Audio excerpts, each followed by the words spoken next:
Heto na, panoodin natin ngayon etong sinabi ni PBBM na ikinagulat ng lahat tungkol dito sa dalawang Senado. No? Kung matatandaan ninyo, sinabi ni Alan Peter Cayetano o ni Senate President Alan Peter Cayetano, no, etong dalawang Senado.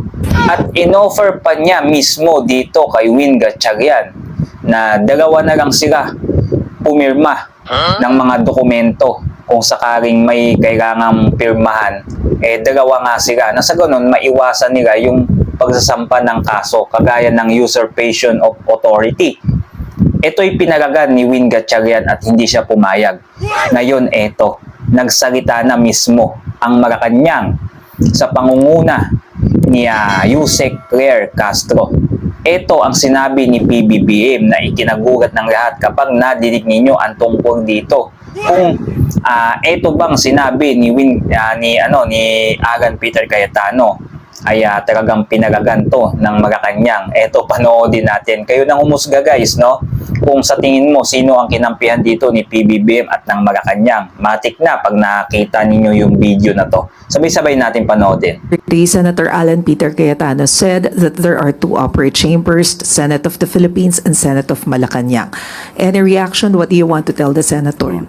The President said there's only one upper chamber, and it is the Senate of the President, it is the Senate of the Philippines, led by acting Senate President Sherwin Gatchalian. Ayan, so malinaw. Malinaw ang sinabi ng Malacanang at netong ni Yusek Claire Castro, no? Kinikilala nila bilang Senate President itong bagong upo na si Win Gatchalian, no? Acting Senate President. Si Win Gatchalian talagang kinikilala nila at hindi na si Alan Peter Cayetano. Ang problema nga lang kay Alan Peter Cayetano, ginigit talaga niya na siya mismo ang legit at ang Senate President pa din ay siya pa din. Wala nang iba. At etong si Win Gatchalian ay peke o fake. So tingnan natin kung ano masasabi dito ng Malacanang. And since mukhang nagmamatigas po talaga si Senator Cayetano, na siya pa rin yung Senate President, how do you see an end to this Senate gridlock? I understand the President mentioned before that he's studying legal options to put a remedy to this issue. But from the point of view of Malacanang, how will you put an end to this gridlock? Unang-una po, may separation of powers, ang ehekutibo at ang legislative. Maganda, opo, na magkaroon ng suggestion na pumagitna ang Pangulo. Pero katulad na sinabi natin kahapon, sa katulad po ni Senator Alan Cayetano na nagpipilit na kilalanin pa siya bilang Senate President. Katulad na nangyari noong nakaraan sa House of Representatives na ayaw niyang bumitaw sa pagiging Speaker of the House kahit na merong term sharing agreement. Gustuhin man po ng Pangulo. Pero kung ang isang tao ay magmamatigas, sagot na po niya to sa publiko. Sagot na po niya ito sa taong bayan. Dahil dito sa gulong to, marami po nabibinbin na bills, marami nabibinbin na resolutions, marami po nabibinbin na trabaho sa Senado. Ma'am, do you consider Senator Alan Peter Cayetano as somehow obstructionist and fake news peddler dahil nga sa sinasabi niyang may Senate of Malacanang na, and then may naganap nga pong meeting yung 11 senators daw po sa Malacanang? Eto, magandang tanong to, media na to, no? Magandang tanong to, tungkol dun sa Senate of the Malacanang. Pinapagabas kasi dito, daw ni Alan Peter Cayetano, na etong sila Win Gatchalian ay Senate ni PBBM, no? Kumbaga, Senate ng Malacanang, hindi Senate ng President, Senate of the Philippines, no? Pero sinabi naman dito ni Yusek na sila Win Gatchalian nga talaga ang Senate of the Philippines, no? At hindi na kinikilala nila ito si Alan Peter Cayetano. Masakit to kay Alan Peter Cayetano. Ano kayang gagawin ni Alan Peter Cayetano dito?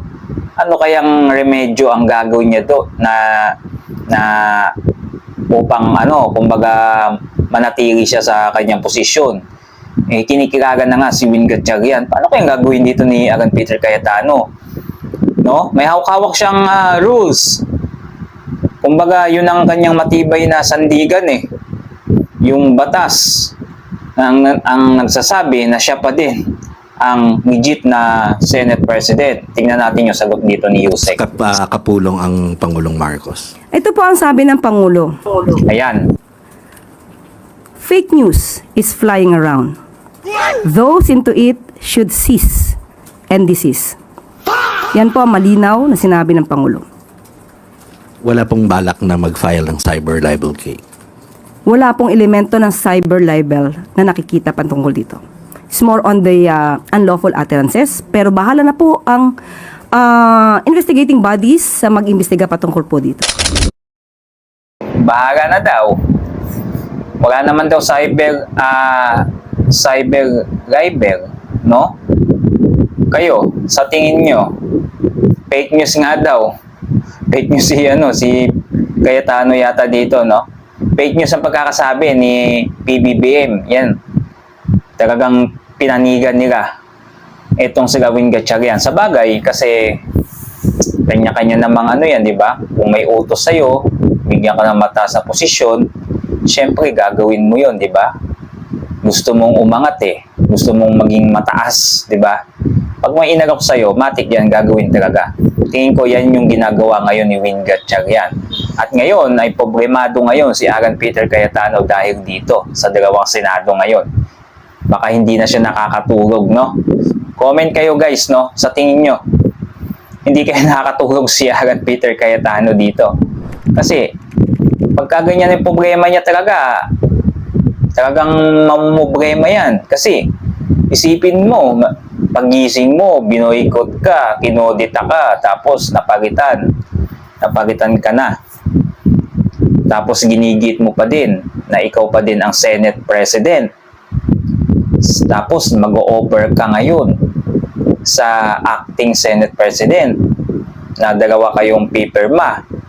Bakit kaya in-offer to ni Cayetano?